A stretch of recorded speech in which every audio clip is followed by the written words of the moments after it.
Sniper OPM klaim kebal senjata tapi langsung keok sekali dor peluru TNI. OPM dengan PD-nya memperkenalkan seorang sniper tangguh. Berseliweran di media sosial, sniper yang identitasnya tak diketahui itu diklaim kebal senjata oleh para panglima OPM.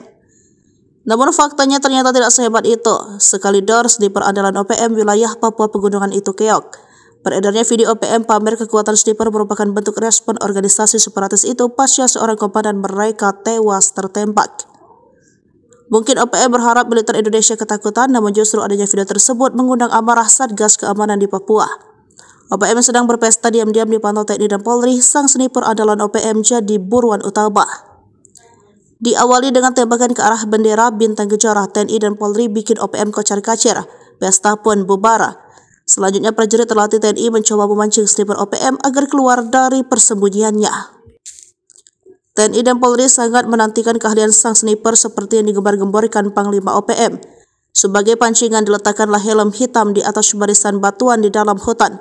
Setelah helm prajurit TNI itu ditembak sniper dan jatuh, pada detik yang sama TNI balas menembak sang sniper. Setelah itu tak ada lagi melancarkan serangan dan beberapa saat kemudian terlihat asap mengepul di bawah kaki Gunung Batu. Sesuai tradisi KKB Papua, bila ada personel yang mati tertembak, maka jenazahnya akan dibakar. Oleh karena itu, ketika terlihat asap mengepul di bawah kaki gunung tak jauh dari lokasi kejadian, terungkap kabar bahwa sang sniper andalan KKB itu telah tewas tertembak.